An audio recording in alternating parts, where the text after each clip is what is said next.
जय Hind all of you.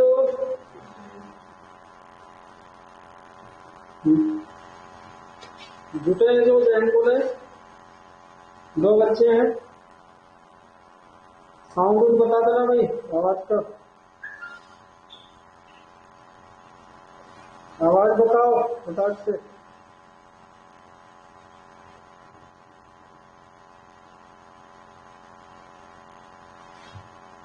जय हिंद बोलो, आवाज बताओ।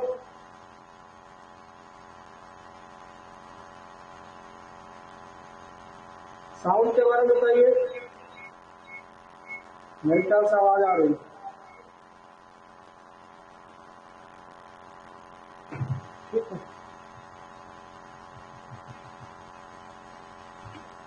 ओके पंकज, जय हिंद।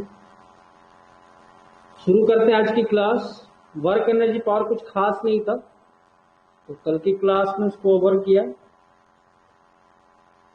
आज पूरे मैकेनिक्स का सबसे इंपॉर्टेंट पोर्शन उठाने जा रहा हूं मैं, मोशन। इसमें कई पार्ट्स हैं मोशन में। आज की क्लास में हम डिस्कस करेंगे सर्कुलर मोशन को, वृत्तीय गति और उनसे जुड़े हुए सवालों को हम डिस्कस करेंगे, ठीक है। फिर अगले क्लास में एसएचएम, सिंपल हार्मोनिक मोशन, फिर लीनियर मोशन को डिस्कस करेंगे। बट सबसे पहले सबसे इंपॉर्टेंट क्वेश्चन को मैं डील कर रहा हूं, सर्कुलर मोशन को। सर्कुलर मोशन से अगर समय बच जाता है तो हम प्रोजेक्टाइल मोशन के भी बारे में जानेंगे। तो फिलहाल मैं शुरू कर रहा हूं सर्कुलर मोशन, ठीक है। Circular motion. सर अभी कल वाला खत्म नहीं हुआ है। कल वाला खत्म हो गया बेटा, work energy and power. Screen नहीं दिख रहा, स्क्रीन दिख रहा है मुझे, स्क्रीन का बहाना ना करो, स्क्रीन दिख रहा है, ठीक है। मोशन लिखिए, आज की क्लास मोशन की होने वाली है। वर्क एनर्जी पावर में बहुत ज्यादा था नहीं, उसको ऑफ कर दिया है। कोई क्वेश्चन फंसता है उसमें तो पूछ लेना। तो हेडिंग आज की होगी सर्कुलर मोशन।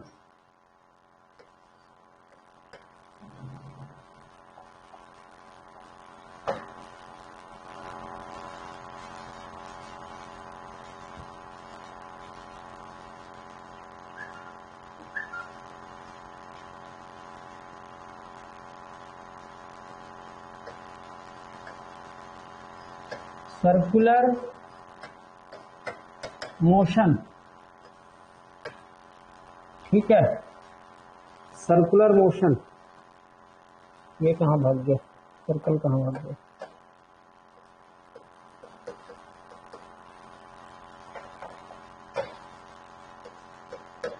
इसको हिंदी में कहते हैं वृत्तीय गति, और ये इंपॉर्टेंट सेक्शन है एग्जाम का। वृत्तीय गति एग्जाम का एक बहुत ही इंपॉर्टेंट सेक्शन है। सर्कुलर मोशन होता क्या है? जब कोई पार्टिकल किसी सर्कल में मोशन करता है उसका मोशन कहा जाएगा सर्कुलर मोशन। कॉलिजन, कॉलिजन बेटा लास्ट में पढ़ाएंगे, कॉलिजन बिल्कुल अलग से पढ़ाएंगे। वर्क एनर्जी में मैं डालता नहीं हूं कॉलिजन को, ठीक है। कॉलिजन फ्रिक्शन के साथ पढ़ाएंगे, फ्रिक्शन पुली इन सब के साथ कॉलिजन पढ़ाएंगे, वो ज्यादा बेहतर समझ में आएगा। जब हम फ्रिक्शन और पुली पढ़ाएंगे ना, घर्षण, उसमें कॉलिजन पढ़ाऊंगा मैं, ठीक है। वर्क एनर्जी में जो बेसिक्स था बिल्कुल वहां पे एंड कर देते हैं, पावर तक में। तुम्हारा कहना सही है, इंटरमीडिएट का पोर्शन में कॉलिजन भी डाला हुआ है, बिल्कुल। इंटरमीडिएट के पोजीशन में आपके जो उनका सिलेबस है उसमें कॉलिजन साथ में है, लेकिन मैं फ्रिक्शन और उसके साथ पढ़ाता हूँ, पुली और फ्रिक्शन के साथ। तो कॉलिजन हमको ज्यादा बेहतर समझ में आएगा, ठीक है। फिलहाल सर्कुलर मोशन जो भी बता रहा हूँ उस पर कॉन्सेंट्रेट करो। नया हूं विवेक कुमार, नए हो कोई बात नहीं है बेटा। मोशन का है, मोशन में क्या अंतर्गत आता है सर्कुलर मोशन? प्रोजेक्टाइल मोशन के बाद आता है वृत्तीय गति। सर्कुलर मोशन अलग ही बिल्कुल नया चैप्टर है। सर्कुलर मोशन एक चैप्टर का ही नाम है, ठीक है। और विवेक नए स्टूडेंट हो तो पहला दिन पहला चैप्टर है ये, तो आप हेडिंग सर्कुलर मोशन डालेंगे, जानेंगे किसके बारे में? सर्कुलर मोशन के। बिल्कुल नई चीज है ये, इसको बाकियों से कोई लेना देना नहीं है। पूरी डिस्कशन ही हम इसी की मोशन की बात करेंगे, ठीक है। तो आज की क्लास जो है सर्कुलर मोशन की है, बाकी चीजें भूल जाओ। तो सर्कुलर मोशन पे आते हैं। सर्कुलर मोशन जब सर्कल में गति करता है कोई कण, जैसे मान लो कोई पार्टिकल है पी पे, ये सेंटर ऑफ द सर्कल है, ये आर है रेडियस, और यहां से यहां तक गया पार्टिकल है जो यहां से मूव करते हुए यहां तक गया है, पी से ये गया कहां तक, क्यू तक गया, और कितना कोण बनाते हुए गया, थीटा एंगल बनाते हुए मूव किया। ठीक है, अब एंगुलर वेलोसिटी जो होती है वो ओमेगा होती है। ओमेगा को कहते हैं कोणीय वेग। ओमेगा का नाम क्या है, ओमेगा को कहते हैं कोणीय वेग।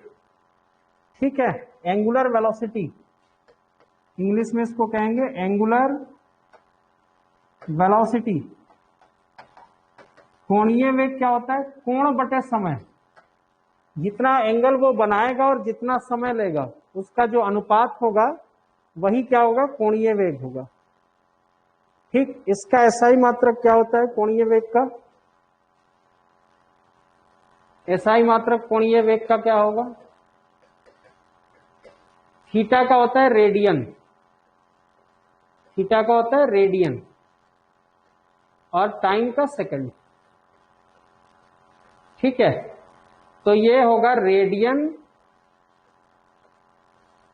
प्रति सेकंड। इसका एसआई मात्रक कितना हो जाएगा, रेडियन प्रति सेकंड, और इसका डायमेंशन क्या होगा, बीमा। बीमा यानी डायमेंशन क्या होगा, थीटा का कोई डायमेंशन नहीं होता है, तो टी टू द पावर -1 इसका डायमेंशन हो जाएगा। ठीक है, कोण का कोई भी डायमेंशन नहीं होता है, तो इसका डायमेंशन ये हो जाएगा। तो इतना फिलहाल नोट करिए सर्कुलर मोशन के अंतर्गत कोणीय वेग।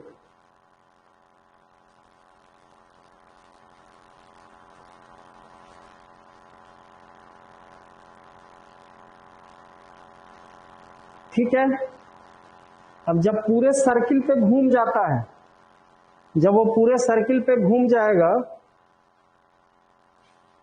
तब वो कितना एंगल बनाएगा, ये पूरा घूम जाएगा यहां से यहां तक, तो थीटा हमारा कितना बन जाएगा, 2 पाई बन जाएगा।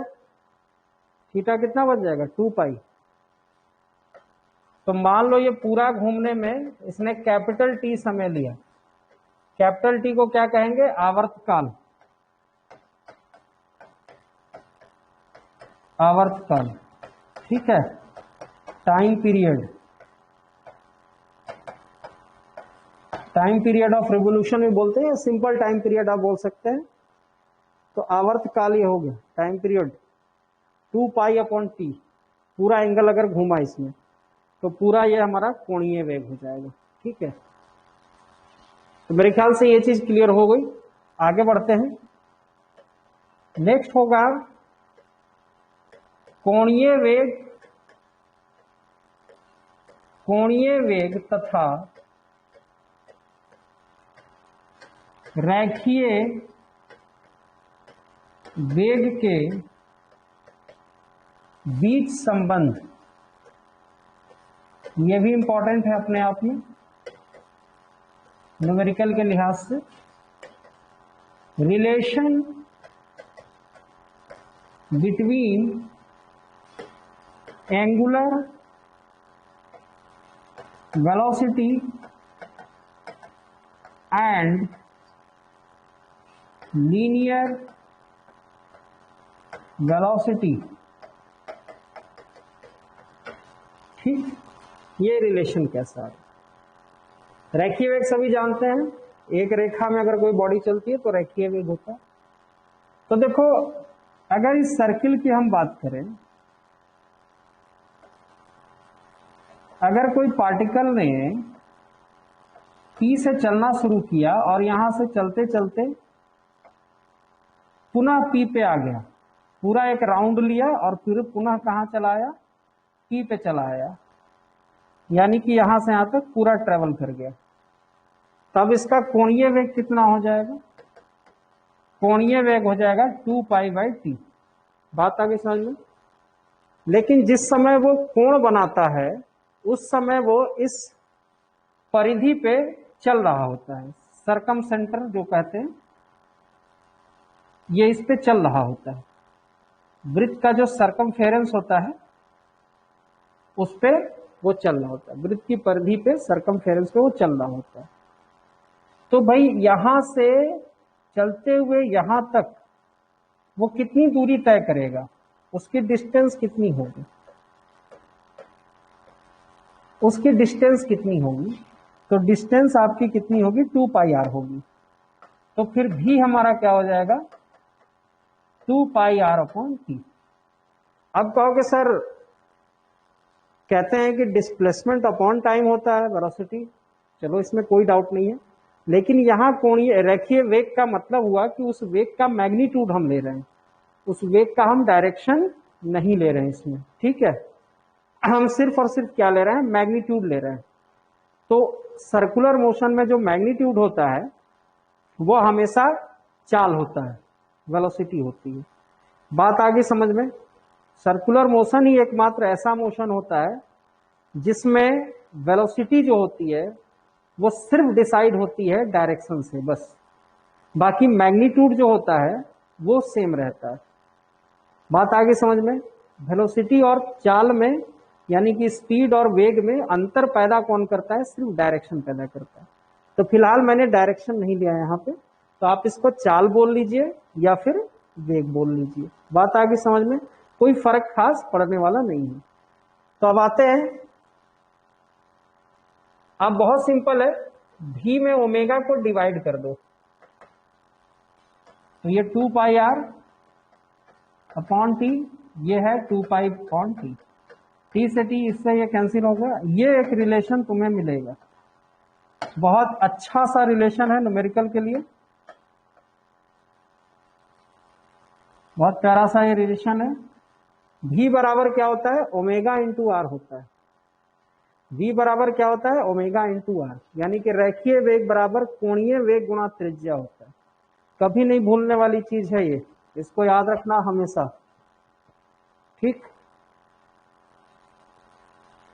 आगे बढ़ें, अभी ढेर सारे न्यूमेरिकल हमें करने हैं। चलिए इसी पे कुछ और रिलेशन को हम ले लेते हैं, न्यूमेरिकल में काम देगा। कुछ और फार्मूलों को हम यहां से डेवलप कर लेते हैं, ठीक। चलिए, भी ओमेगा होता है। अच्छा, ओमेगा क्या होता है? ओमेगा बटा 2π होता है, तो ये 2πr/t हो जाएगा। एक तो ये फार्मूला अभी भी हमने देखा ही था, ठीक है। अब मुझे ये बताओ, जो आवृत्ति होती है, फ्रीक्वेंसी, वो 1/t होती है। आवृत्ति सबने पढ़ा होगा। फ्रीक्वेंसी, फ्रीक्वेंसी क्या होता है? फ्रीक्वेंसी आवर्तकाल का रेसिप्रोकल होता है, 1/t को f लिखते हैं। तो यहां जैसे ही हमने f लिखा, एक फार्मूला और हमको मिल जाएगा 2πrf। ये भी कई न्यूमेरिकल्स में काम देता है। लीनियर वेलोसिटी क्या होता है? 2πrf होता है, इसको भी नोट करेंगे, कई क्वेश्चन में हमारे काम देगा, ठीक। तो ये तो हमारी वेलोसिटी हो गई, एंगुलर वेलोसिटी और लीनियर वेलोसिटी। अब इसमें एक एक्सेलरेशन आता है, सेंट्रीपिटल। जब भी सर्कुलर मोशन होता है एक्सेलरेशन स्पेशल होता है, सेंट्रीपिटल एक्सेलरेशन, सेंट्रीपिटल एक्सेलरेशन, ठीक है। सेंट्रीपिटल एक्सेलरेशन यानी कि अभिकेंद्रीय त्वरण, अभिकेंद्रीय त्वरण, सेंट्रीपिटल एक्सेलरेशन। अभी इसकी डिटेल हम जानेंगे, लेकिन एक छोटी सी चीज और हम समझ लेते हैं। जैसे जब भी सर्कुलर मोशन होता है, जब भी सर्कुलर मोशन होता है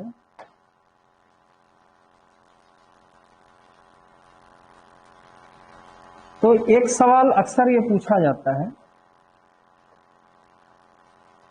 कि इज दिस पॉसिबल, क्या ये संभव है कि वेग का मैग्नीट्यूड ना बदले। मतलब अगर कोई वस्तु 20 मीटर प्रति सेकंड से चल रही है तो वो 20 मीटर प्रति सेकंड से लगातार चलती रहे, ठीक, मैग्नीट्यूड ना बदले, magnitude of velocity will not going to change.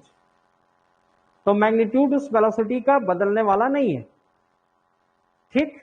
फिर भी एक्सेलरेशन पैदा हो जाए, फिर भी त्वरण हो जाए, ऐसा किस मोशन में होता है कि हम वेग का परिमाण जो है वो नहीं बदल रहा है, एक वस्तु नियत वेग से गति कर रही है, मतलब एक वस्तु जो है नियत उसका कांस्टेंट मैग्नीट्यूड से गति कर रही है, नियत चाल से गति कर रही है, ये भी बोल सकते हो। कोई वस्तु नियत चाल से गति कर रही है यानी कि वेग का परिमाण नहीं बदल रहा है, फिर भी उसमें त्वरण उत्पन्न हो सकता है, किस मोशन में? तो जवाब होगा सर्कुलर मोशन में, वृत्तीय गति में, ठीक। तो इस पॉइंट को जरूर लिख लेंगे, इंपॉर्टेंट पॉइंट है। लिखिए, वृत्तीय गति, वृत्तीय गति वह गति होती है जिसमें वेग का परिमाण, जिसमें वेग का परिमाण नियत रहता है, वेग का परिमाण नियत रहता है,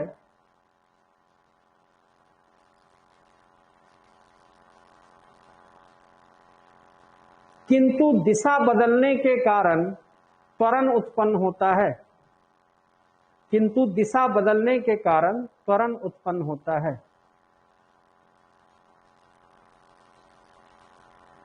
Circular motion is the motion in which the magnitude, circular motion is the motion in which the magnitude of the velocity the magnitude of the velocity remain constant, the magnitude of velocity remain constant, but acceleration produces due to change in the direction, due to change in the direction। तो आप समझिए इस चीज को कि जब भी circular motion होता है तो वो गति कर रहा है, मान लो 10 मीटर पर सेकंड से गति कर रहा है, लेकिन दिशा जो है इसकी, यहां आप देखेंगे कि डायरेक्शन हर बार आपका बदलता जा रहा है, वेग की जो दिशा है वो हर बार बदलती जा रही है, हर बार टेंजेंशियल होता है, ठीक है। यहां आप देख रहे हैं कि इस समय वेग की दिशा इधर है, इधर बॉडी है तो वेग की दिशा इधर है, वस्तु यहां पहुंची, वेग की दिशा इधर, वेग की दिशा इधर, इसकी वजह से एक त्वरण उत्पन्न होता है। उस त्वरण की जो दिशा होती है वो हमेशा केंद्र की ओर होती है। जो एक्सेलरेशन पैदा होगा, उस त्वरण की जो दिशा होगी, उस एक्सेलरेशन की जो दिशा होगी वो हमेशा सेंटर की ओर होती है, हमेशा केंद्र की ओर होती है, ठीक है। इसीलिए इसका नाम है अभिकेंद्रीय त्वरण या सेंट्रीपिटल एक्सेलरेशन। यही कारण है इसका नाम क्या है, सेंट्रीपिटल एक्सेलरेशन या अभिकेंद्रीय त्वरण। मेरे ख्याल से यह चीज समझ में आ गई होगी। डेरिवेशन सबने किया है, डेरिवेशन यहां नहीं करने वाला हूं मैं। तो अभिकेंद्रीय त्वरण का सूत्र सीधे मैं लिखने वाला हूं, फार्मूला। तो अभिकेंद्रीय त्वरण का सीधे सूत्र हम लिखेंगे, सूत्र होता है v²/r। अभिकेंद्रीय त्वरण का सूत्र क्या होगा, v²/r, ठीक है। v लीनियर वेलोसिटी है, r रेडियस है सर्कल का, सबने पढ़ा होगा। एक और फार्मूला निकालते हैं, v क्या होता है, v ω/r होता है। यहां से एक और सूत्र मिल जाएगा, इसके कई सूत्र देने वाला हूं मैं। ये ω²r²/r, ये और ये कटा, यहां r बचेगा। तो ए हुआ हमारा कितना, ओमेगा स्क्वायर इंटू आर, ये ऐसा कुछ हुआ। ठीक, एक तो ये हो गया ओमेगा स्क्वायर इंटू आर। हम जानते हैं कि ओमेगा कितना होता है, 2 पाई/टी होता है। एक तो ये भी सूत्र हो गया, थोड़ा और इसको मॉडिफाइड कर लेते हैं, 4 पाई² आर बटे हमारा हो गया कितना, टी स्क्वायर। तो ये भी एक फार्मूला हो गया। ठीक, हम अच्छी तरह से जानते हैं, सारे फार्मूले नोट करते चलेंगे। हम अच्छी तरह से जानते हैं कि 1/t क्या होता है, एफ होता है। तो एक्सेलरेशन का एक और फार्मूला मिलेगा, 4 पाई 1/t, चूंकि एफ होता है 4 पाई f² इंटू आर। जब फ्रीक्वेंसी दिया होगा तब हम इसको यूज कर लेंगे। बात आ गई समझ में?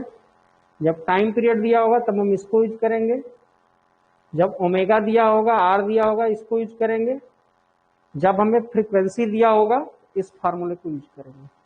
इनमें से किसी भी फार्मूले से आपसे न्यूमेरिकल पूछा जा सकता है, तो नोट करिए इसको तुरंत। देखते हैं शायद कोई क्वेश्चन इस पे मिल जाए तो करा देंगे।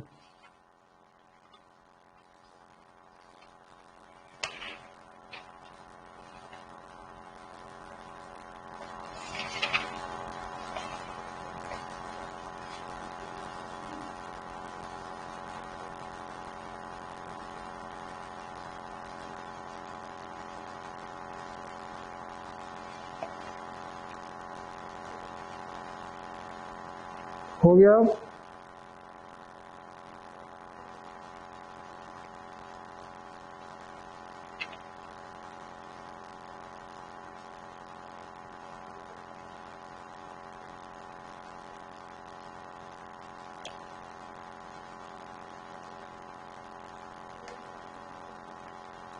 हो गया भाई?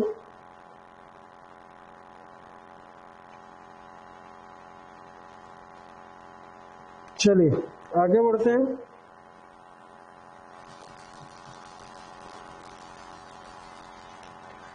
एक क्वेश्चन है, बहुत आसान सा है, उसको करा देते हैं, फिर हम आगे बढ़ेंगे। ठीक है, बहुत आसान आसान से कुछ क्वेश्चंस हैं, उनको करा देते हैं। क्वेश्चन लिखो, क्वेश्चन लिखो। क्वेश्चन है,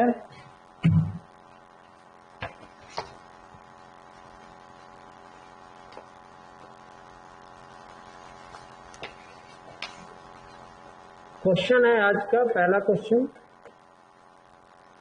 एक कार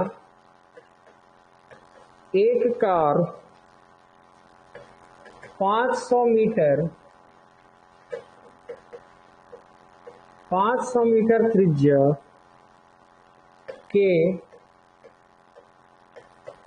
वृत्ताकार मार्ग पर 30 मीटर प्रति सेकंड की चाल से चल रही है,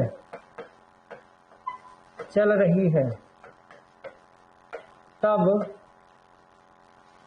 अभिकेंद्र त्वरण का मान बताओ। अभिकेंद्र त्वरण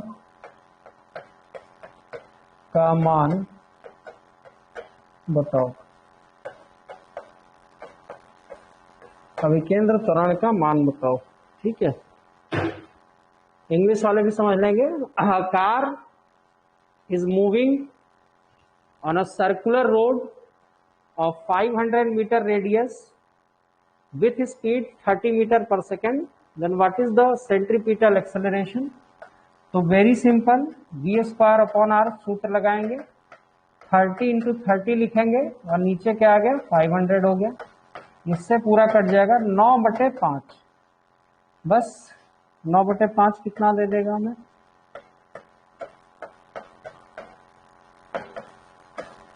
1.8। 1.8 मीटर पर सेकेंड स्क्वायर, ये हमारा आंसर हो जाएगा। तो बहुत आसान से इजी से क्वेश्चन होते हैं, बहुत ही आसानी से इन क्वेश्चंस को लगाया जा सकता है।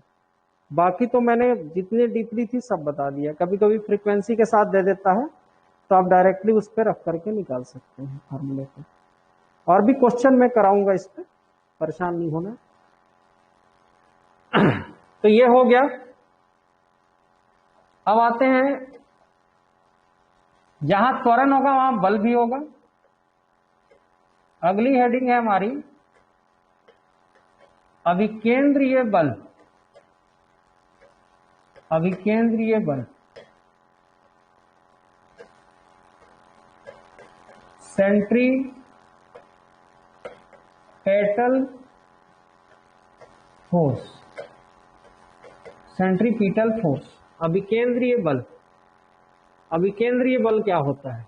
सिंपल बात है, ऐसा बल जो सेंटर की ओर कार्य करे। जब भी सर्कुलर मोशन होता है तो जो बल होता है वो बल हमेशा किधर कार्य करता है? सेंटर की तरफ कार्य करता है। बल जो उस बॉडी पे लगता है हमेशा किधर कार्य करेगा? सेंटर की तरफ। इसीलिए इसको सेंट्रीपिटल फोर्स कहते हैं, अभिकेंद्रीय बल कहते हैं। तो अभिकेंद्रीय बल कुछ नहीं है, मास को अभिकेंद्रीय त्वरण में गुणा कर देंगे तो हमको क्या मिल जाएगा? अभिकेंद्र बल मिल जाएगा। तो ये हो जाएगा बेटा क्या? mv²/r। तो यही अभिकेंद्र बल हो गया। बाकी सारे फार्मूले जो हैं, जो हमने एक्स्ट्रा बनाए थे एक्सेलरेशन के लिए, उसमें आपको करना सिर्फ इतना होगा कि मास को ले जाके गुणा कर दोगे तो अभिकेंद्रीय बल तुम्हें मिल जाएगा। अभिकेंद्र बल निकालने के लिए मस्ट क्या है? अभिकेंद्रीय त्वरण है। अभिकेंद्रीय त्वरण एक बार निकल गया तो अभिकेंद्र बल निकालना कोई बड़ी चीज नहीं है, बहुत आसानी से हम निकाल सकते हैं, उसमें कोई दिक्कत नहीं है। देखते हैं इस पे शायद कोई क्वेश्चन मिल जाए मुझे। नहीं, त्वरण ही है, बल नहीं पूछ रहा। चलिए हम बल खुद से निकाल लेंगे। क्वेश्चन लिखते हैं, एक क्वेश्चन इस पे भी करा दे रहे हैं अभिकेंद्र बल पे। इसका मात्रक बीमा वही होगा जो बल का होता है, न्यूटन होगा, और डायमेंशन जो आप पढ़ते हैं बल का, कोई अलग नहीं है इसमें। अब एक क्वेश्चन इसमें आज एक और कर लेते हैं इसके बेस पे। तो आज का क्वेश्चन नंबर 2। क्वेश्चन नंबर 2 ये है कि एक पिंड है जो 200 ग्राम का है। एक पिंड है 200 ग्राम का जिसकी चाल है 6 मीटर प्रति सेकंड, और वो 1 मीटर त्रिज्या के वृत्त पर घूम रही, वृत्त पर गति कर रही है। तो हमसे पूछा गया है अभिकेंद्र बल का मान बताइए। तो बहुत आसान सा प्रश्न है। तो FC क्या होगा? mv²/r होगा। 200 ग्राम है, 1000 से भाग दे देंगे, किलोग्राम में बदल जाएगा। बाकी 6 × 6 है और नीचे 1 हो जाएगा। जो कट रहा है काट देते हैं, ये काट रहे हैं, ये 2 × 5 = 10, 36/5 न्यूटन। ठीक है, तो 5 × 7 = 35 और 5 × 10 7.2 न्यूटन हमारा आंसर इसका आ जाएगा। बहुत आसान सा होता है, बहुत इजी सा है, बहुत इजीली हम बना सकते हैं इनके क्वेश्चन को, कोई ज्यादा दिक्कत वाली चीज नहीं। ठीक, कुछ दिख नहीं रहा है शांतनु कुमार? मुझे तो दिख रहा है बोर्ड पे। नेट क्लियर है, कोई समस्या नहीं है? चेक में कर ले, बाकी बच्चे भी बता देंगे। मेरे ख्याल से दिख रहा है। हाँ, बिल्कुल क्लीन दिख रहा है भाई। शांतनु बिल्कुल साफ दिख रहा है। अपने नेटवर्क को आप सही करिए। ये देखिए, ये मेरे मोबाइल में बिल्कुल क्लीन वो चीज दिख रही है, सब दिख रहा है। ठीक है, दिख रहा है, ठीक है। खामखा डिस्टर्ब ना करो भाई। आगे बढ़ते हैं। कोई दिक्कत वाली चीज अभी तक तो नहीं आई, अभी तक स्मूथली चल रहा है। बेस लेवल के क्वेश्चन होते हैं, सीधे बैठा दोगे आंसर आ जाएगा। अब इसमें आगे क्या है, अब इसमें जो सबसे इंपॉर्टेंट चीज आने जा रही है वो एक ऊर्ध्व में गति को हम देखेंगे, ठीक है। वर्टिकल सर्कुलर मोशन एक वर्टिकल में देखेंगे। जैसा कि हम अभी जो पढ़ने जा रहे हैं वो कुछ इस ढंग की चीज पढ़ने जा रहे हैं। जैसा कि हमने मान लो यहाँ पे एक पत्थर बना, जैसे पत्थर बना, ठीक है, और इसको ऐसे कर रहे हैं, और समझिए इस चीज को, यानी कि ऐसा कोई गति हो रहा है इस टाइप से ऊर्ध्व में, यानी कि आप ईंट बांध के ऐसे सर्कुलर मोशन करा रहे हैं।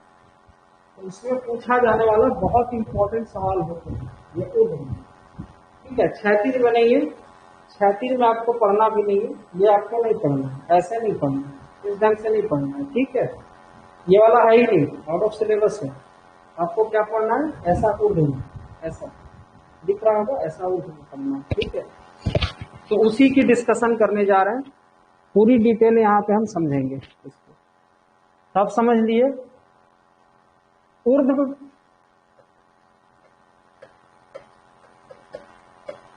वृत्तीय गति,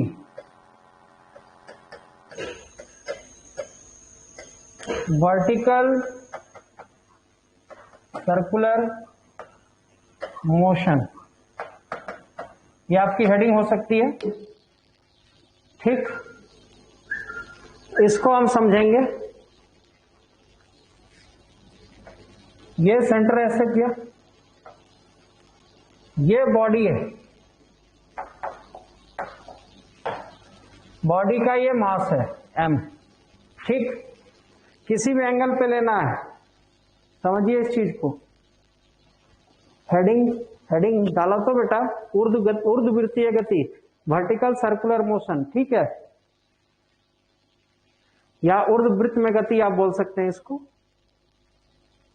ये बहुत इंपॉर्टेंट है, ये क्वेश्चन के लिहाज से मोस्ट इंपॉर्टेंट आता है, काफी क्वेश्चन तुम्हें मिलेंगे। तो यहां किसी भी जगह पे मैंने m को माना है, ये पोजीशन और ये पोजीशन फिक्स पोजीशन होता है। ये पोजीशन जो है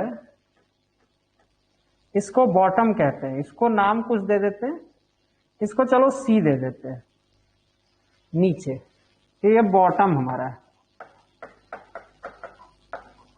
बॉटम है, ठीक है। बॉटम मतलब सबसे निचला स्तर है, तल, जिसको कहेंगे तल, बॉटम है, ठीक है। तो बॉटम हो गया या तल, सबसे निचला पोर्शन है। अभी 15 मिनट में हम पूरा अच्छे से डिस्कस कर लेंगे, बॉटम है या तल है। ये हमारा टॉप है, ए बिंदु जो है शिखर है, टॉप, ठीक है।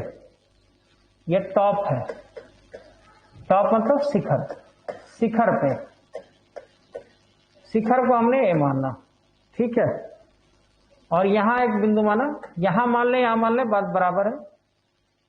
तो ये हमारा मध्य बिंदु हो गया, बी हमारा जो क्या हो गया, मध्य बिंदु हो गया, यानी कि मिडिल पॉइंट हो गया, मिडिल पॉइंट। बात आई समझ में? इसी को अब बहुत अच्छे से ध्यान से देखना, टॉप पे क्या है, मिडिल पे क्या है, इसको हम डिस्कस करेंगे, ठीक। चलिए हेडिंग हटा देते हैं, फिलहाल हेडिंग की मुझे कोई जरूरत नहीं है, हेडिंग को हटा देते हैं।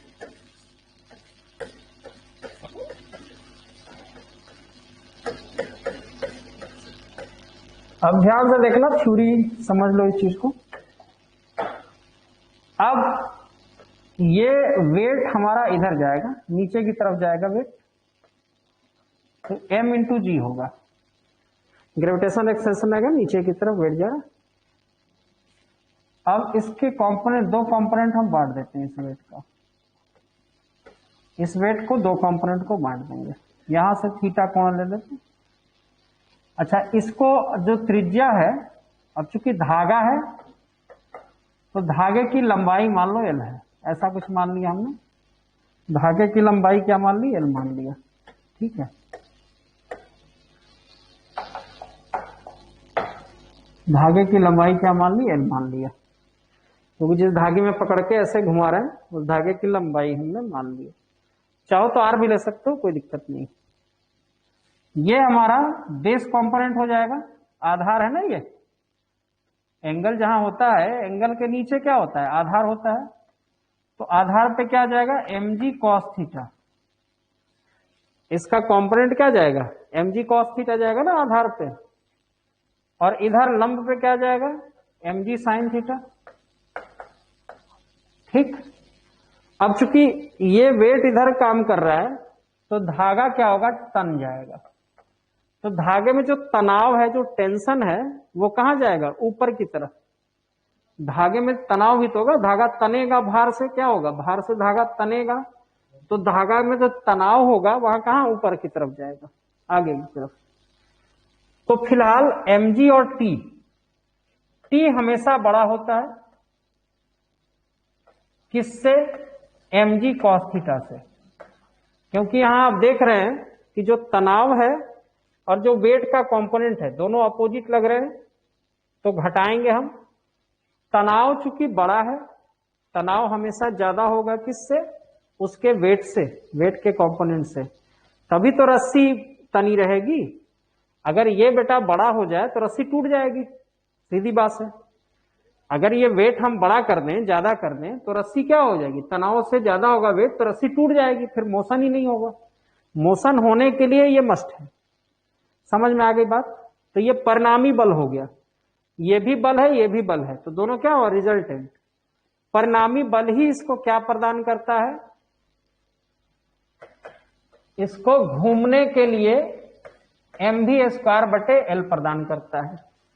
यानी कि अभिकेंद्र बल कौन प्रदान करता है इसको घूमने के लिए, बॉडी को घूमने के लिए, यही परिणामी बल, यही रिजल्टेंट बल उसको अभिकेंद्र बल प्रदान करता है, देता है। बात आ गई समझ में। अब t यहीं छोड़ देते हैं, तो mv²/L प्लस ये क्या हो जाएगा, mg cos थीटा। बात आ गई समझ में यहां तक, mv²/L plus mg cos theta, clear हो गया। अब यहीं से हमको सारी चीजें मिलेंगी, यही मेन हमारा फार्मूला आ गया, ये मेन फार्मूला है हमारा, ये प्लॉटिंग हो चुकी है, ठीक है, आपने प्लॉटिंग कर दी है वहां पे। अब आप मूव कर सकते हैं वहां से, अपनी जितनी चीजें हैं सब पा सकते हैं। अब हम आते हैं यहां पे, शिखर पे आते हैं, सबसे टॉप पे। देखो यहां पे, रुक जा, हाँ देखो टॉप पे, देखो यहां पे शिखर पे। शिखर पे क्या है, टॉप पे क्या है, जैसे ही टॉप पे ये धागा पहुंचता है तो धागा तो लूज हो जाएगा, टॉप पे तो भार ऊपर आ जाएगा ना, धागा एकदम लूज रहेगा। लेकिन धागा टाइट किसकी वजह से रहता है, वेलोसिटी की वजह से। भाई मौत का कुआं सबने देखा होगा, मौत का कुआं अगर करें हम, या कोई पानी से बाल्टी को भर दें और उसको घुमाओगे तो एक बूंद भी पानी नहीं गिरेगा, जबकि ऊपर जाके बाल्टी पूरी उल्टी हो जाएगी, फिर भी नहीं गिरेगा पानी, एक बूंद भी पानी नहीं गिरेगा। रीजन क्या है, क्योंकि वो वेलोसिटी क्या है, उसको खींचता रहेगा हमेशा, इतने वेग है कि वो गिरेगा नहीं। मौत के कुएं में भी देखते होंगे कि कार चलता है, बाइक चलता है, सर्कस वगैरह में मौत का कुआं देखते होंगे, या मेला में लगता है मौत का कुआं, तो ऐसे बाइक चलाते हैं लेकिन गिरते नहीं है। क्यों नहीं गिरते हैं, क्योंकि वेग में होते हैं। अगर वो अपना वेग कम कर दें या किसी रीजन से उनकी बाइक बंद हो जाए तो वो गिर के मर जाएंगे, तो वो वेग की वजह से घूमते रहते हैं। तो यहां भी वेग की वजह से ही ये रस्सी ऐसे लूज नीचे नहीं आएगी, तो फिलहाल सबसे टॉप पे शिखर पे तनाव कितना होगा? 0 होगा। रस्सी तनी ही नहीं रहेगी भाई, रस्सी भागी कैसे? वेलोसिटी की वजह से, तनाव तो है ही नहीं ना भाई। जब तक रस्सी नीचे नहीं आएगी तब तक तनाव कहां होगा? खिंचाव नहीं होगा। भार नीचे ये ऐसे तब तो खिंचाव होगा। बिल्कुल भार ही उधर ही है, रस्सी भी उधर ही, तो ऐसे लूज हो जाएगा, तो तनाव तो 0 है। शिखर पे टेंशन क्या होता है? 0 होता है। और शिखर पे कोण कितना होता है? कोण बेटा 180 डिग्री होता है। कोण कितना डिग्री होगा शिखर पे? 180 होगा। कारण क्या है इसको भी समझ लो, इसको देख लो। जैसे मान लो इसको मुझे घुमाना है, इसको घुमाना है, तो भाई स्टार्ट में कहां से करूंगा? स्टार्ट यहां से तो कर नहीं दूंगा, ऐसे तो कर नहीं दूंगा स्टार्ट यहां से भी ये मोशन नहीं कर सकता है ऐसे। ये सदैव मोशन हमारा स्टार्ट कहां से होगा? ऐसे होगा, नीचे से। हमेशा यहां से स्टार्ट होगा, बॉटम से, तब तो ये ऊपर जाएगा।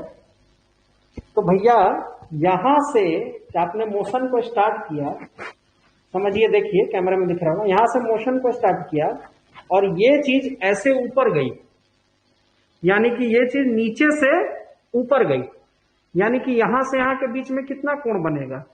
180 बनेगा। ये बॉडी यहां थी, मूव करते यहां गई, कितना कोण बनाएगी? 180 का कोण बनाएगी। तो हमेशा कितना कोण बनेगा टॉप पे? 180 का, क्योंकि हमेशा नीचे से शुरू होगा। अब इन्हीं दोनों वैल्यू को यहां रख दो, t बराबर क्या रखो? 0। ठीक, m। अगर टॉप पे मान लो a है, तो हमने टॉप पे वेलोसिटी को क्या माना? टॉप पे वेलोसिटी को क्या माना? a माना। ठीक, mg हो गया। अब मुझे ये बताओ, cos 180 लिखोगे तो उस cos 180 का मान कितना हो जाएगा? cos 180 कितना होता है? -1 होता है, तो यहां -1 हो जाएगा। तो मैं डायरेक्ट यहां -1 कर देता हूं, यहां पे -1 कर देते हैं 180 को हटा कर, यहां माइनस कर देते हैं, 180 हटा देते हैं, ये हटा देते हैं। ठीक है, अब क्या करेंगे? इसको इधर भेज देते हैं, इसको इधर भेज देते हैं। mg बराबर mva²/L। अब बेटा ये और ये कट जाएगा, विच इंप्लाई दैट va² क्या हो जाएगा? g × L हो जाएगा। अब देखो तुम्हें वेलोसिटी मिल गई, या va बराबर क्या हो जाएगा? va बराबर क्या हो जाएगा? √GL। यानी कि जो टॉप पे वेलोसिटी आई फार्मूला,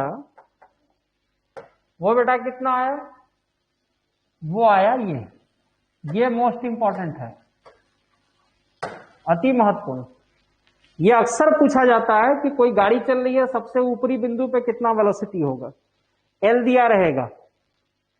ठीक है, कोई धागा घुमा रहे हो पत्थर बांध के, पत्थर का उच्चतम पे वेग कितना होगा? शिखर पे वेग कितना होगा? टॉप पे वेग कितना होगा? टॉप पे वेग होगा √GL। क्लियर है? टॉप पे वेलोसिटी कितनी होगी? √GL। और टॉप पे टेंशन बेटा कितना होगा? 0 डिग्री। टॉप पे आपसे कोण भी पूछा जा सकता है कि टॉप पे कोण कितना होगा? 180 डिग्री। टॉप पे टेंशन कितना होगा तनाव धागे का? 0। टॉप पे वेलोसिटी कितनी होगी? √GL। क्लियर है? तो ये अभी हमने बात किया कहां, ये पूरी चीज हमने किसके लिए निकाली? ये हम टॉप के लिए निकाल रहे हैं, यानी कि शिखर के लिए। हम बिंदु ए के लिए जा रहे हैं, शिखर के लिए जा रहे हैं। तो आप हेडिंग डाल लीजिए शिखर, टॉप ए, और शिखर में ये सारी चीजों को आप लिखेंगे। ठीक है, तो इसको नोट करिए तुरंत।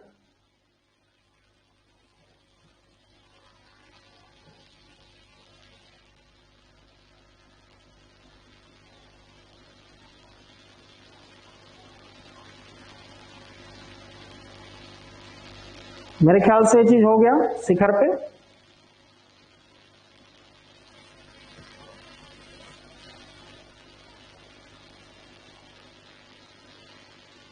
तो आगे बढ़े, टॉप पे हम निकाल चुके हैं वेलोसिटी को, शिखर पे हम निकाल चुके हैं। अब हम किस पे निकालेंगे? अब हम मिडिल पे निकालेंगे। कहां पे? यहां पे, मध्य बिंदु पे, मिडिल वाले पे। क्लियर है? तो इसको हटा ही देते हैं। अब इसकी कोई मुझे जरूरत है नहीं, केवल इसको आपको याद रखना है, इस चीज को। ठीक, अब आते हैं मिडिल पे। यहां पे मिडिल हमने बी माना था, यहां पे हम निकालेंगे। तो टॉप से ये चलते हुए कहां तक पहुंचा? टॉप से चलते हुए बॉडी कहां तक पहुंचा? बी पे पहुंचा है, यहां से चलते हुए। ठीक, क्लियर है? तो यहां से चलते हुए जब यहां तक पहुंचा तो इसकी स्थितिज ऊर्जा कितनी हो जाएगी? इस बार ऊर्जा संरक्षण का सिद्धांत लगेगा। तो यहां अभी हम किसको डील कर रहे हैं? मध्य बिंदु को डील कर रहे हैं, मिडिल को। मध्य बिंदु बी पे हम निकालेंगे, टेंशन भी निकालेंगे और वेलोसिटी भी निकालेंगे। ठीक, तो मध्य बिंदु पे क्या होगा? मध्य बिंदु पे आपकी जो स्थितिज ऊर्जा होगी वो mg और l होगी।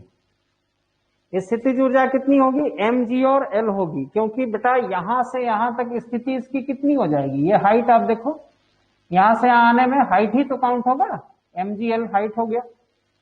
बात आ गई समझ में? यहां पे इसकी गतिज ऊर्जा कितनी होगी मध्य बिंदु पे?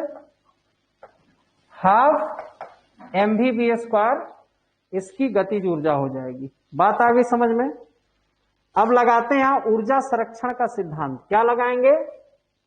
ऊर्जा संरक्षण का सिद्धांत। ठीक है, principle of conservation of energy लगाएंगे। ऊर्जा संरक्षित रहती है, सबको मालूम है। तो ऊर्जा संरक्षण के सिद्धांत से कुल गतिज ऊर्जा मिडिल पे, टॉप पे कुल गतिज ऊर्जा प्लस टॉप से मिडिल तक आने में कुल स्थितिज ऊर्जा, दोनों को जोड़ देंगे तो ऊर्जा बराबर ऊर्जा हो जाएगा। यहां देखिए, एनर्जी बराबर एनर्जी हो जाएगी। पूरा नहीं उतारना है, डेरिवेशन है। फाइनली जहां पे घेरूंगा मैं उसको उतार लेना। ठीक है, तो हाफ mv/v², हाफ m। अच्छा, अभी अभी हम लोगों ने क्या निकाला था? va को कितना निकाला था? va को हमने ऊपर लिख देते हैं, va को हमने क्या निकाला था? √gl निकाला था। सभी बताएंगे। अभी अभी हमने va को क्या निकाला था? √gl निकाला था ना। टॉप पे जो वेलोसिटी थी, तो यह √gl का होल स्क्वायर कितना हो जाएगा? ये gl हो जाएगा और ये mgl हो गया। ठीक, अब इसको हल कर देते हैं। तो 1/2 mv/v², अब ये हल होगा, 2 एकम 2, 3 mgl/2। अब देखो 2 से 2 कट जाएगा, m से m कट जाएगा। अब यहां पे हमको वेलोसिटी क्या मिली? vb बेटा क्या मिलेगा? vb √3gl मिलेगा। तो बस यही गांठ बांध के रख लो, ये वाली चीज, कि मध्य बिंदु पर जब भी सर्कुलर मोशन होता है तो मध्य बिंदु पर, मिडिल पर जो वेलोसिटी होती है वो कितनी होगी? √3gl होगी। बात आ गई समझ में? इसको तुरंत नोट करिए, vb = √3gl। ठीक, और मध्य बिंदु पर एंगल कितना होगा? जाहिर सी बात है, मध्य बिंदु पर कोण कितना होगा? 90 डिग्री होगा। बहुत सिंपल सी बात है। अब तनाव देख लेते हैं। तनाव, तो भैया टेंशन क्या था? टेंशन के लिए यही फार्मूला था, va की जगह क्या आ जाएगा? इस बार vb आ जाएगा, मध्य बिंदु की वेग, plus mg cos 90 degree. 90 angle है, cos 90 क्या होता है? 0, गया वो। मुझे बताओ vb अभी अभी कितना निकला है? 3gl यहां पे हो जाएगा। तो बेटा l और l कटेगा, यानी कि हमारा तनाव कितना आ गया? टेंशन कितना आ गया मध्य बिंदु पर? टेंशन 3 mg आ गया। टेंशन हमारा 3 mg आ गया। ठीक है। तो मध्य बिंदु, मिडिल पॉइंट, मध्य बिंदु या मिडिल पॉइंट पे तनाव कितना हो जाता है, 3 mg हो जाता है, और वेग कितना हो जाता है, √3gl हो जाता है। इसको हमेशा याद रखना। अभी क्वेश्चन जब कराएंगे न्यूमेरिकल तो ये सारी चीजें बहुत काम देने वाली हैं, ठीक है। तो चलिए, टाइम आई थिंक ओवर होने वाला है, ओवर हो ही चुका है लगभग। तो केवल एक पॉइंट बचा है, कहां, बॉटम, बॉटम तल, तल वाला पॉइंट बचा है कि तल पे क्या होगा, तल पे वेलोसिटी कितनी होगी और तल पे टेंशन कितना होगा। तो कल की क्लास में इसको देख करके इसके न्यूमेरिकल ढेर सारे करेंगे, तो ये खत्म हो जाएगा हमारा, फिनिश हो जाएगा ये वाली चीज।